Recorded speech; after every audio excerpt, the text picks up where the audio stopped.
Hello students, this is Vivek from Shiv Jyoti Educational Group. So today we'll start with the new chapter, which is chapter number 9, Mechanical Properties of Solids. So in this chapter we are going to study a lot of new things, okay. Till now, as you might have gone through all the videos, so we discussed a lot of things related to motion, related to different type of forces. So now it is a new thing which we are going to discuss. Okay so it is related to types of solids. जैसे rotational motion वाले chapter में we discussed about a rigid body. Rigid body के बारे में हमने बात की थी. रिजिड बॉडी क्या था? रिजिड बॉडी का कंसेप्ट के बारे में हमने बात की. What was a rigid body? एक रिजिड बॉडी ऐसी थी कि रिजिड बॉडी पे जब आप फोर्स लगाओ तो रिजिड बॉडी ऐसी होनी चाहिए कि ऑन एप्लीकेशन ऑफ फोर्स वो अपना शेप, साइज ये सब चेंज ना करे. ओके बट यहाँ पे we would be talking about mechanical properties of solids, जिसमें सबसे पहली प्रॉपर्टी तो सबसे पहला पॉइंट जो है वो है इलास्टिसिटी. Means elasticity. जब भी इलास्टिसिटी दिमाग में आती है तो हमारे दिमाग में रबर आता है. We think about rubber. So what happens is basically when you pull something and you leave it, it comes back to its original position. Okay so उसी तरह की कुछ प्रॉपर्टीज हम बात करेंगे कि सॉलिड्स में कैसे देखने को मिलती हैं. सो in this chapter the first thing which comes into picture is elasticity. ये एक प्रॉपर्टी है जिसके ऊपर ये चैप्टर बेस्ड है. इसी से रिलेटेड आगे सारे टॉपिक्स हैं. Stress, strain, types of stress, सब कुछ इसी से रिलेटेड है. Okay so elasticity means what? Elasticity means कि जब if in terms of definition we say, then it is basically a tendency of any particular body to restrain itself from changing its shape. जैसे एक spring है, एक spring को अगर आप ऐसे खींचोगे तो क्या होगा? अगर स्प्रिंग है, स्प्रिंग वापस अपनी पोजीशन पे आ जाएगी. एक रबर है, उसको हम खींचेंगे तो वो भी वापस अपनी पोजीशन पे आ जाएगा.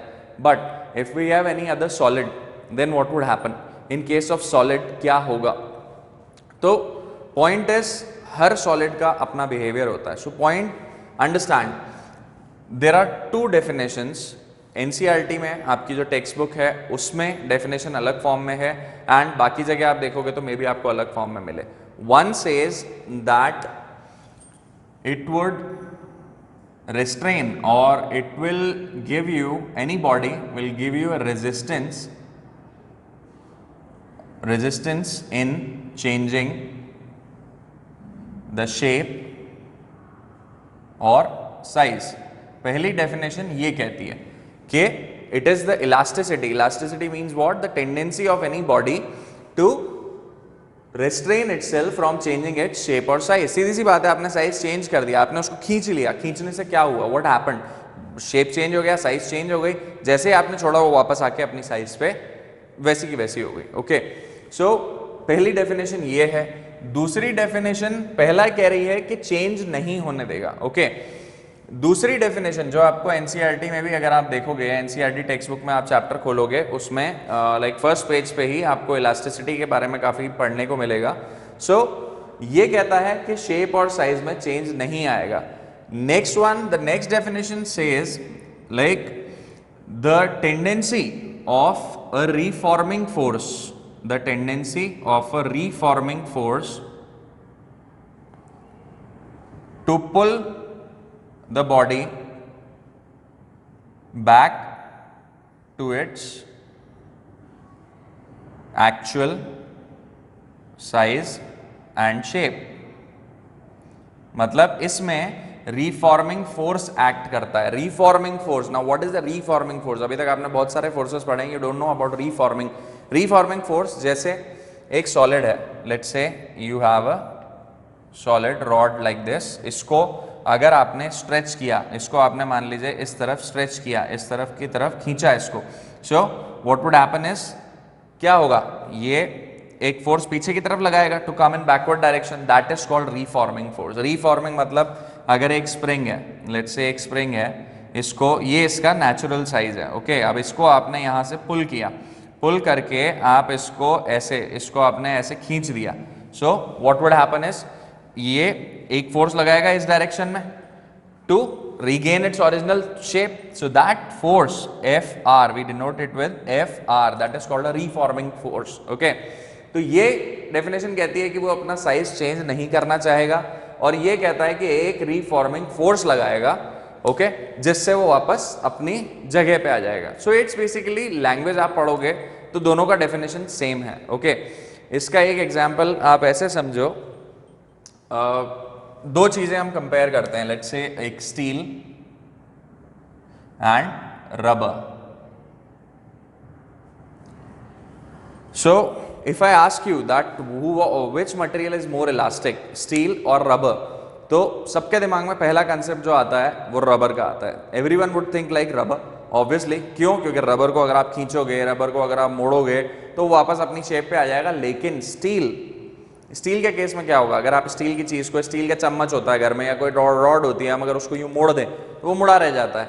बट इसका आंसर, इसका कंसेप्ट अगर हम समझें बिटवीन स्टील एंड रबर, आप कहीं भी देखोगे तो steel is more elastic as compare to rubber. Now what is the reason for it? Reason ये है कि आपने कोई स्टील रॉड ली, उसको अगर आपने थोड़ा सा आपने उसके ऊपर फोर्स लगाया तो कट करके वो वापस एक ट्यूनिंग फॉक करके चीज आपने पढ़ी हो अगर, जिसको आप जरा सा यूं हिलाते हो तो वो वाइब्रेट होके वापस अपनी जगह पर रह जाती है।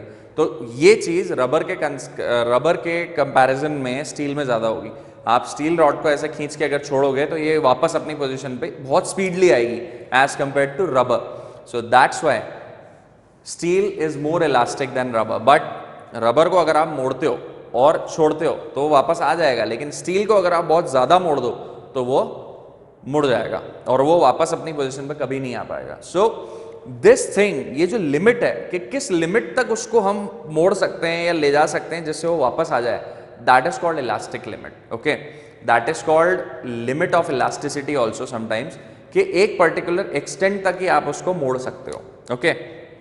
So elasticity tells you this concept, just keep in mind elasticity जब भी picture में आता है, so what we discuss about is what is elasticity? Elasticity means the tendency of any body to pull back itself to its original shape when any external force tries to change it, okay?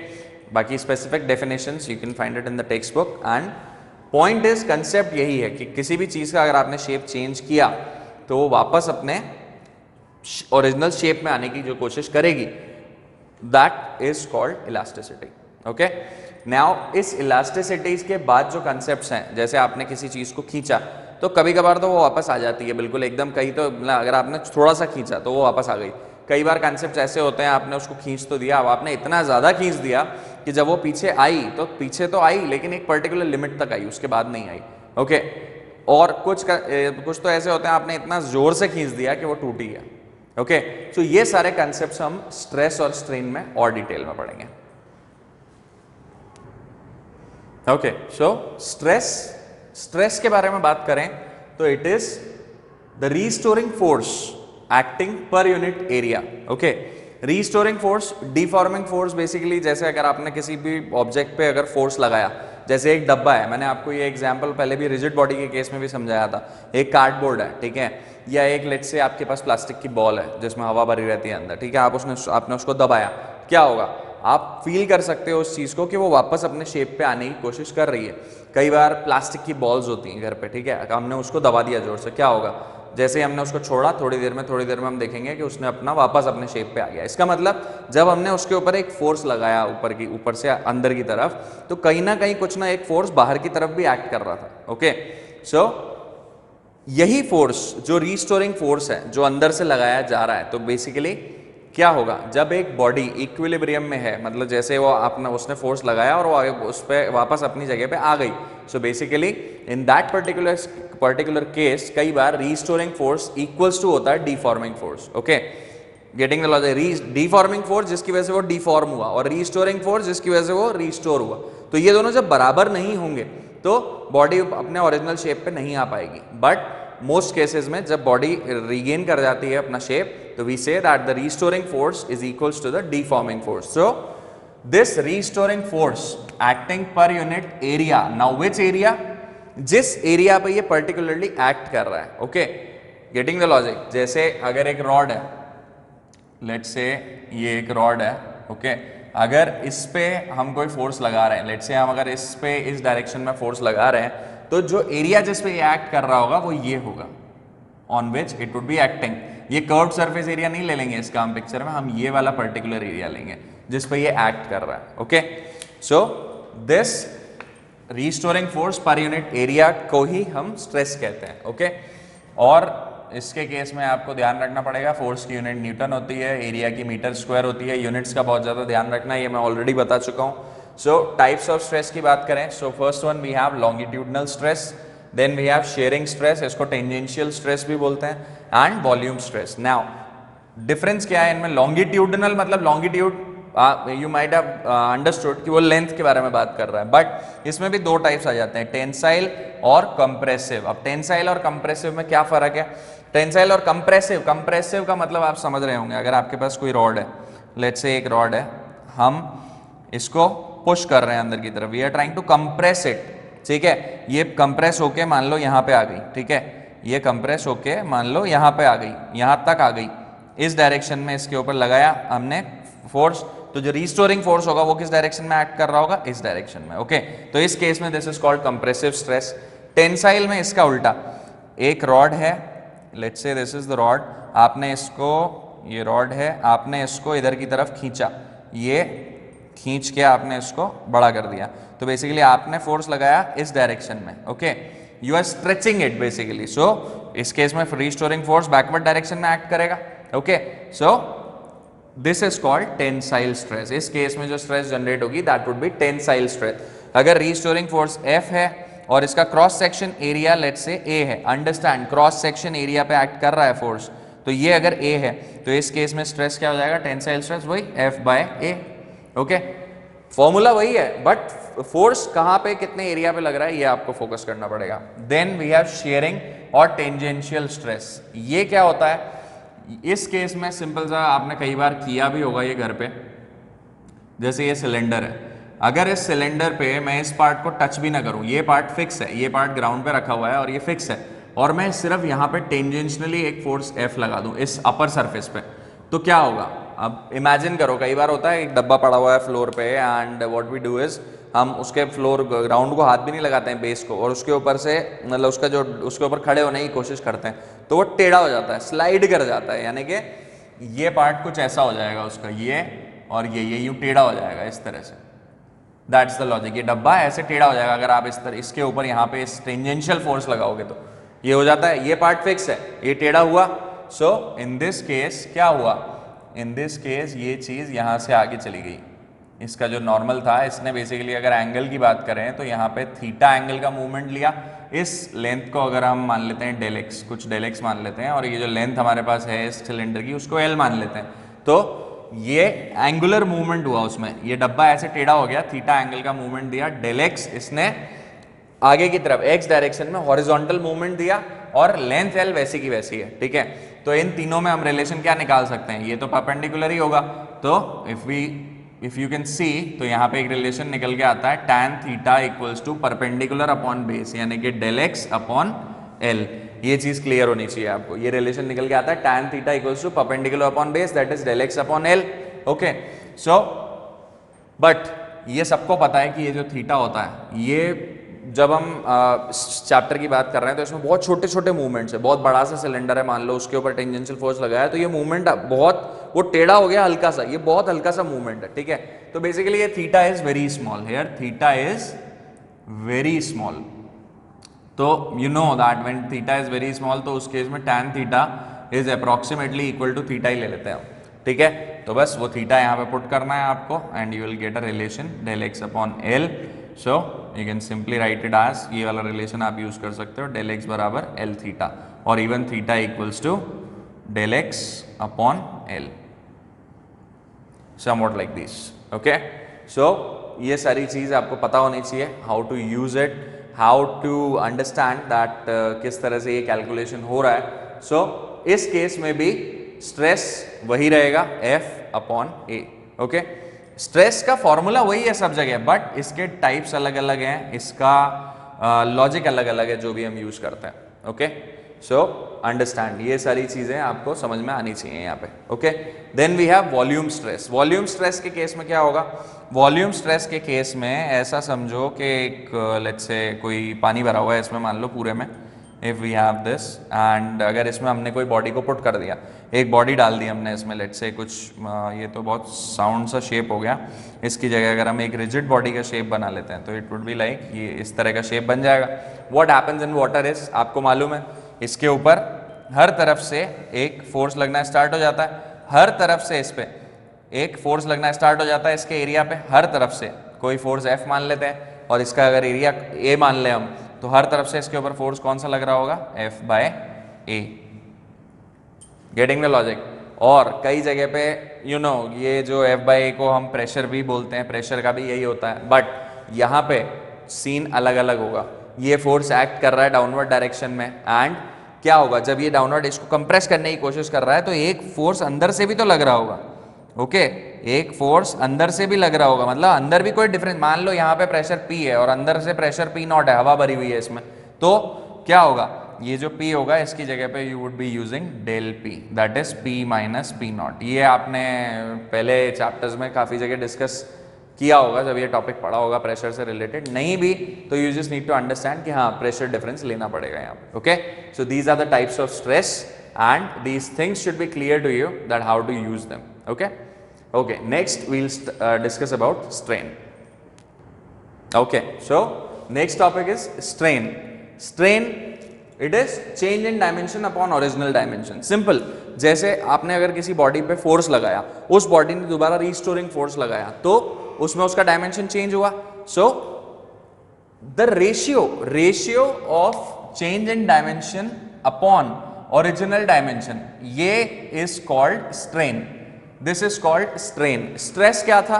Force per unit area. कौन सा force? Restoring force, don't forget that. Most of the times that restoring force is also equal to the deforming force, but strain is ratio, that is change in dimension upon original dimension. जैसे इसके types देखते हैं, इसके types में longitudinal strain है, shear strain है, volume strain है। Now longitudinal strain, longitudinal again वही लेंथ वाली बात, मान लो आपके पास एक रॉड है, ठीक है, आपने इसको स्ट्रेच किया, नीचे की तरफ खींचा और कुछ चेंज कर दिया आपने इसकी लेंथ में। कितना चेंज कर दिया? मान लो ये जो चेंज किया है it is equal to del L. Okay, change को हम डेल से ही रिप्रेजेंट करते हैं, और जो ओरिजिनल लेंथ थी, ओरिजिनल लेंथ कितनी थी? एल। तो what would be the strain?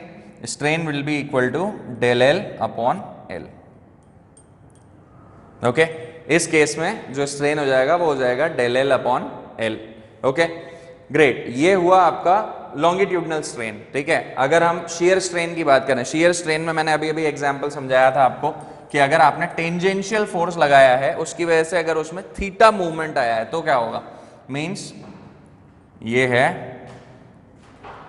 और लेट्स से हमने कुछ फोर्स लगाया जिसकी वजह से इसका इधर की तरफ मूवमेंट हो गया, ये कुछ ऐसा मूवमेंट हो गया such that this is theta angle, this was del X and इसकी original length is L.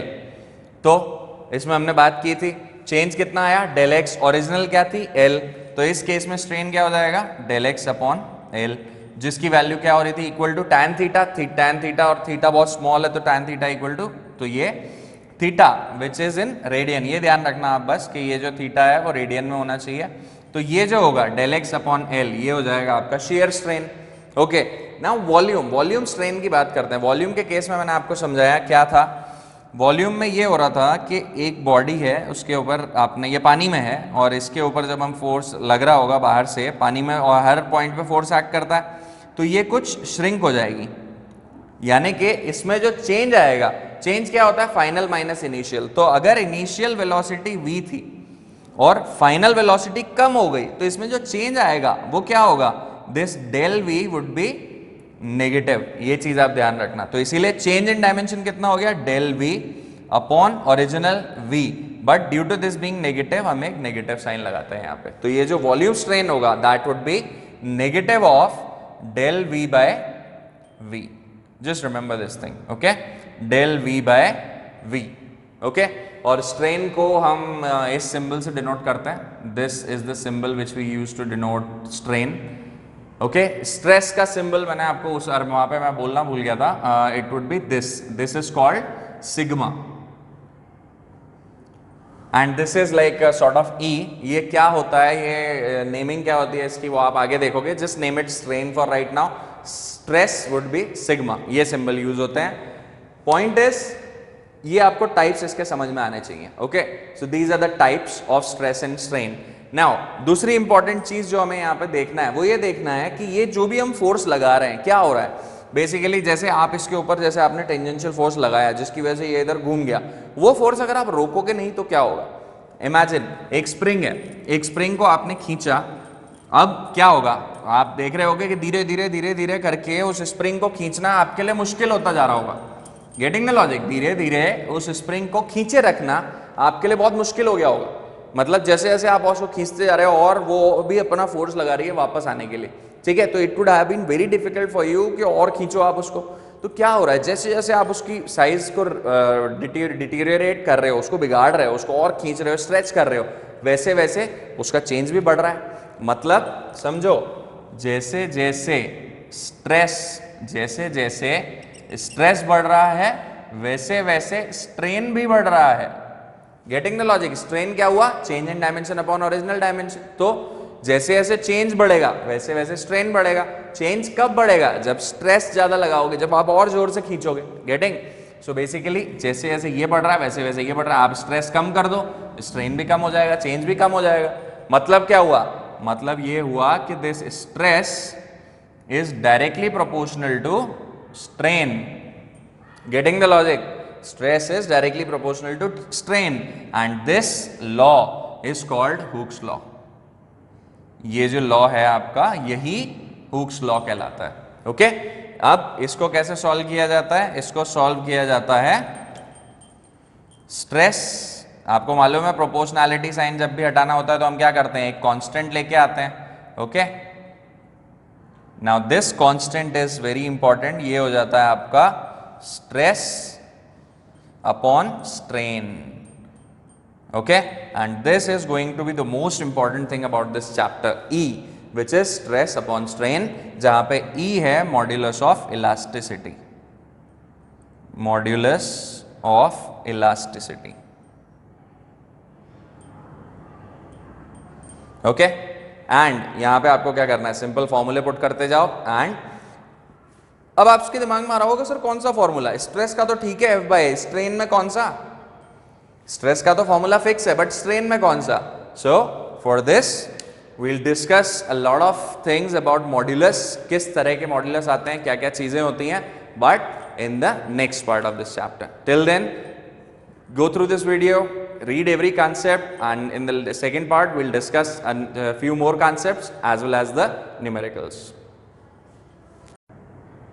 Okay, so these are the types of modulus of elasticity. एक टॉपिक रह गया बीच में, I know, stress strain curve। एक minute रोको sir. Hello students, so welcome back to the next part of the video. So we have already discussed elasticity, stress and strain, types of stress and strain and Hooke's law. Okay, Hooke's law में हमने देखा modulus of elasticity. Okay, modulus of elasticity. Now we'll discuss about its types. Types of modulus of elasticity. बीच में एक topic है stress and strain curve. ये I'll explain you in detail. So before that let's go through modulus of elasticity. Okay, पहला होता है Young's modulus of elasticity. इसको हम दिखाते हैं गामा से। Gamma equals to longitudinal stress upon longitudinal strain. ये मैंने बोला था आपको फॉर्मूले में तो है स्ट्रेस अपॉन स्ट्रेन, बट कौन सा स्ट्रेस कौन सा स्ट्रेन ये इससे क्लियर होगा। Okay, so longitudinal stress upon longitudinal strain, simple, you can see the formula F by A upon del L by L. Okay, so you'll get the formula as FL upon A del L. Okay, that's it. So this is how you calculate Young's modulus of elasticity. ये simple formula याद करना है, values put करनी है and that's it. इसमें ज़्यादा दिमाग लगाने की कोई ज़रूरत नहीं है, direct formula है। Then we have shear modulus of elasticity, means shear stress upon shear strain. So इसे हम G से डिनोट करते हैं and this would be F by A upon del X by L. del X by L आपको याद होगा कि this is equals to theta, तो मैंने यहाँ पे directly theta लिख दिया। Okay, then we have bulk modulus of elasticity which is denoted by beta.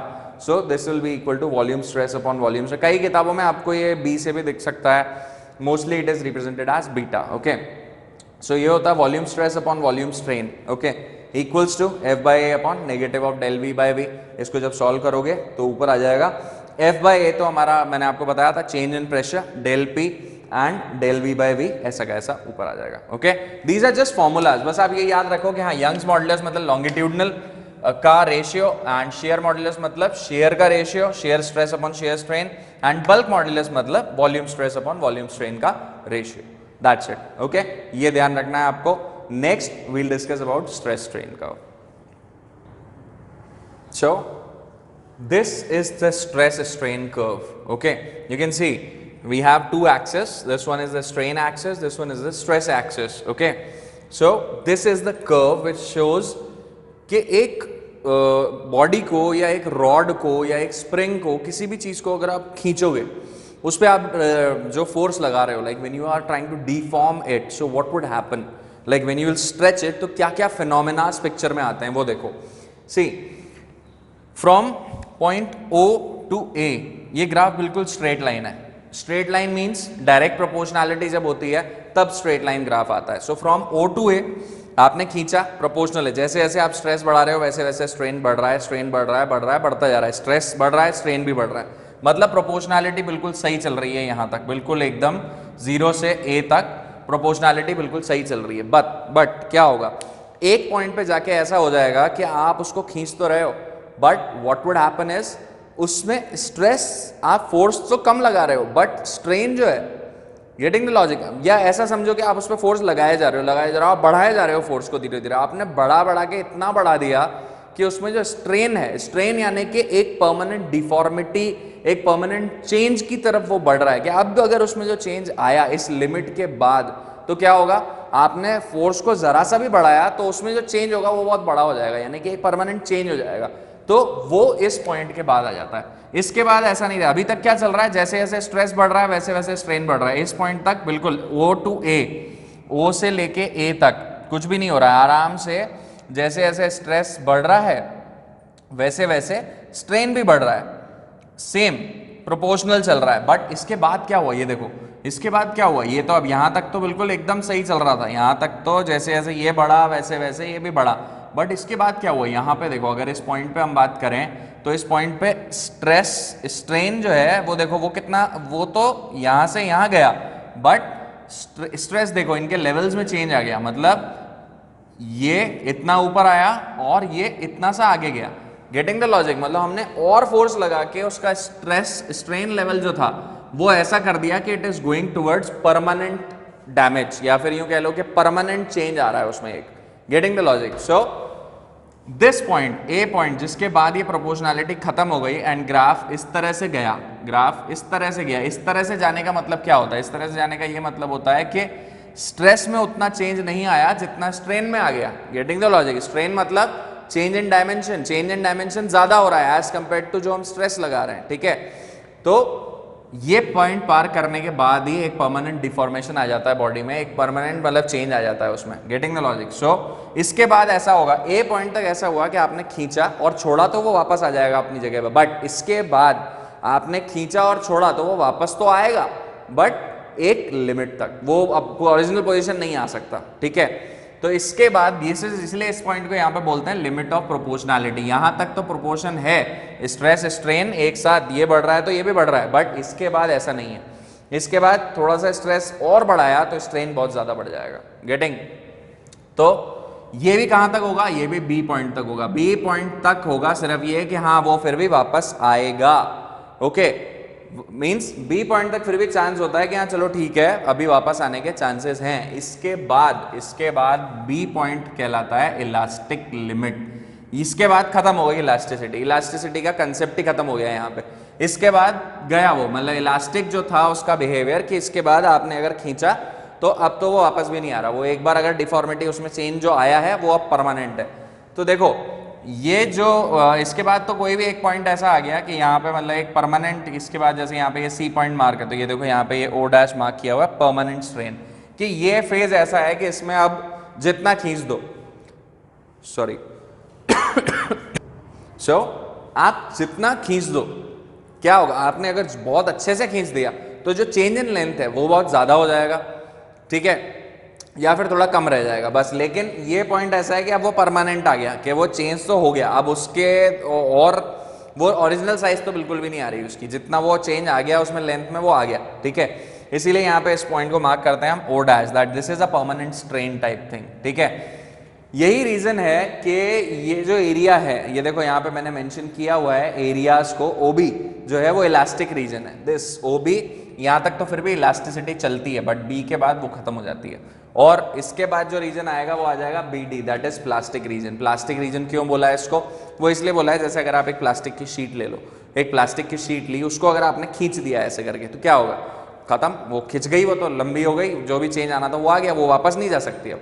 That's why this region is called plastic region, क्योंकि ये भी वो रीजन है, खींचो खींचो खींचो खींचते जा रहे हो आप, गेटिंग द लॉजिक, खींचते। जैसे कई बार क्या होता है, डक्टिलिटी जो चीज होती है, वायर्स जब बनाई जाती हैं तो क्या होता है, कई बार हम वायर्स को लंबा करने के लिए जब खींच रहे होते हैं तो एक पॉइंट ऐसा हो जाता है कि भैया आपने इतना खींच दिया कि इसके बाद तो वो वायर अपने आप ही गिरती चली जाती है, मतलब it starts flowing like a liquid. एक पॉइंट, ये पॉइंट इस रीजन में, ये जो प्लास्टिक रीजन है इसमें ऐसा हो जाता है कि आपने खींच तो दिया, अब वो खींच तो दिया तो वो इतनी डक्टिलिटी उसमें इतनी है कि वो it starts flowing, the metal starts, जैसे आप वो खींच रहे हो उसको वायर बनाने के लिए, तो वो तो अपने आप धीरे धीरे धीरे धीरे करके इट इज वो उस स्टेट में आ गई होती है कि वो चेंज तो आ ही गया उसमें, साथ में इट स्टार्ट्स ड्रॉपिंग या फ्लोइंग लाइक फ्लूइड, ओके।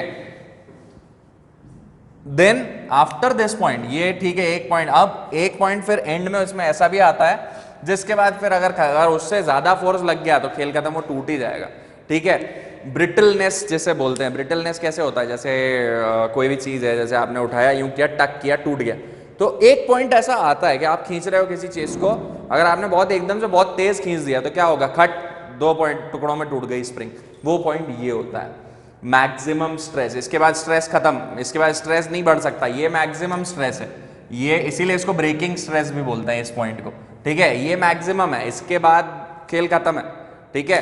तो ब्रेकिंग स्ट्रेस के बाद तो मतलब वो टूटेगा ही टूटेगा, तो ब्रेकिंग स्ट्रेस के जस्ट बाद ये मैक्सिमम स्ट्रेस हो गई and this point comes for the, इसीलिए इसको फ्रैक्चर पॉइंट बोलते हैं, ई पॉइंट को, क्यों, ठीक है। यहां से यहां तक स्ट्रेस कम होना शुरू हुआ, खेल खत्म, वो प्रोपोर्शनैलिटी तो पहले ही चली गई, इलास्टिसिटी भी चली गई, यहाँ आके तो स्ट्रेस भी अब बस हाथ जोड़ लिया स्ट्रेस ने, that is this is the maximum level, ठीक है, which this element can bear.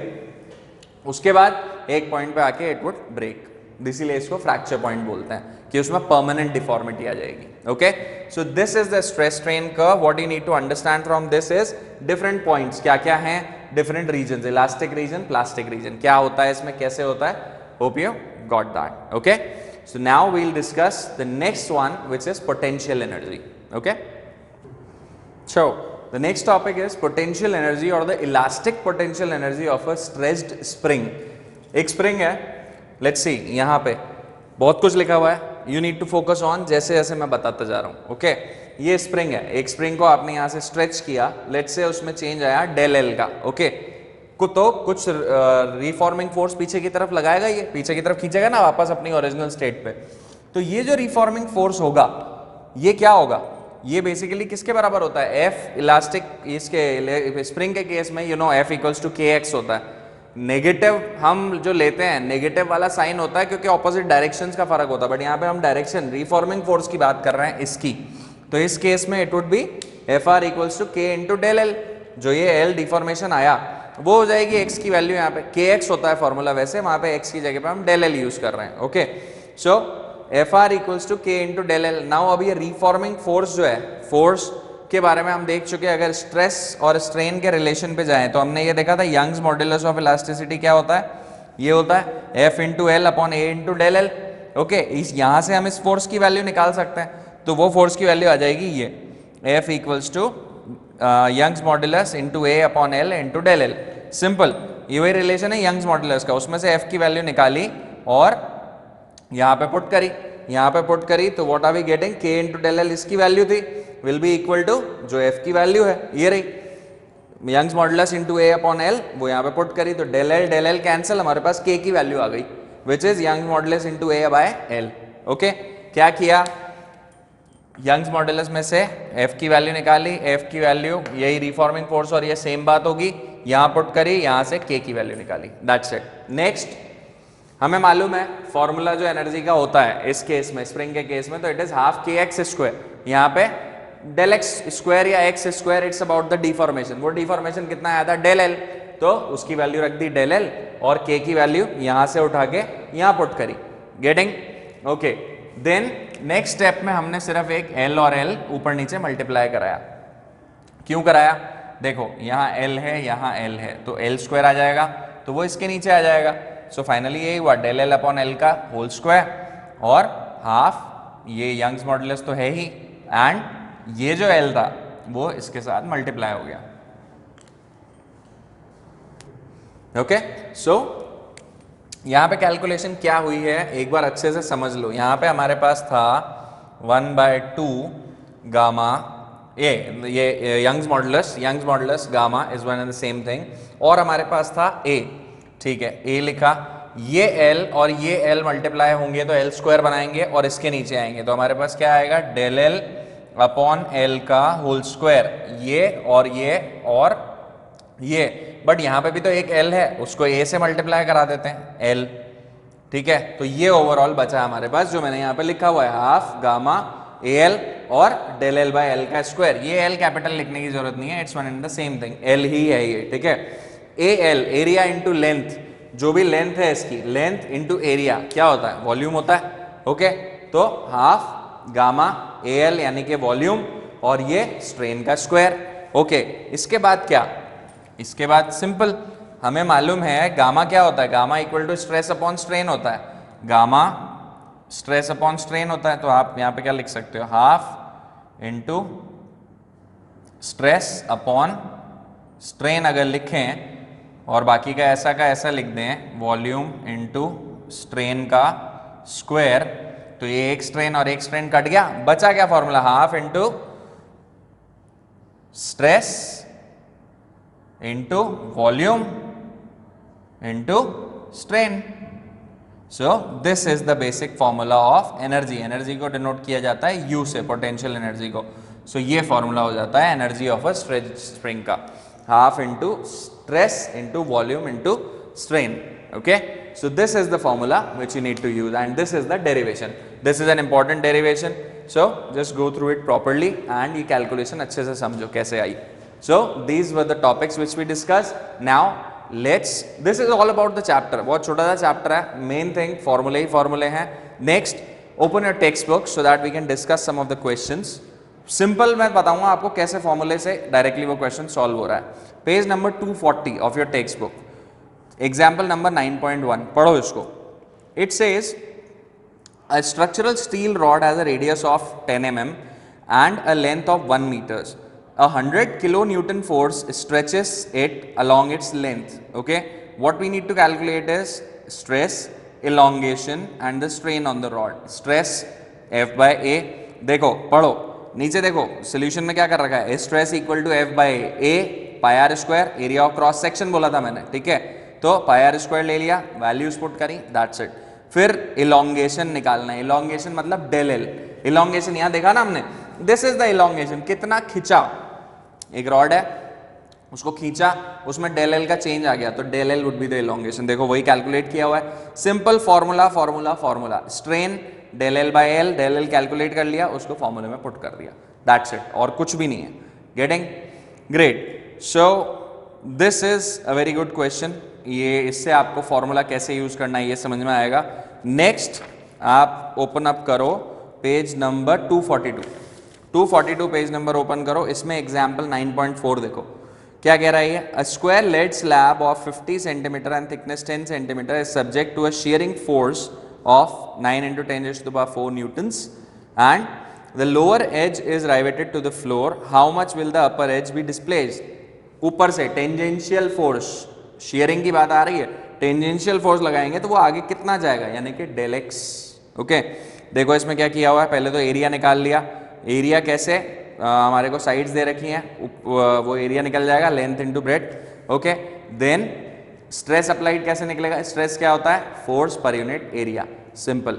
Force हमें दिया हुआ है, एरिया हमने कैलकुलेट कर लिया, एरिया कौन सा, जिस पे फोर्स लगा है, परपेंडिकुलर, ओके, तो उतना ही एरिया निकाला है हमने, लेंथ इनटू ब्रेड्थ, और उसके ऊपर F बाई A निकाल लिया, simple by formula. Getting the logic? So these are some of the examples जिसमें आपको पता लगेगा how to use these simple formulas directly. Okay, next इसमें आपको डेफिनेशंस जो हैं आप यहाँ पे देख सकते हो पेज नंबर 246 पे, पीछे समरी में काफ़ी सारी डेफिनेशंस आपको यहाँ पे मिल जाएंगी। नहीं तो what you can do is starting से ही अगर आप देखोगे stress strain, page number 236 open करो, इसमें you will have everything, stress, strain, tensile stress, ये देखो देखते जाओ बुक खोल के, पेज नंबर 236 पे स्ट्रेस है, स्ट्रेन है, कंप्रेसिव स्ट्रेस, वही लॉन्गिट्यूडनल स्ट्रेन, जो सारी टर्म्स हमने पढ़ी हैं सब इसमें है, ठीक है। Just go through it and अगर आपको कोई प्रॉब्लम आती है will discuss in the doubt sessions. Okay, thank you.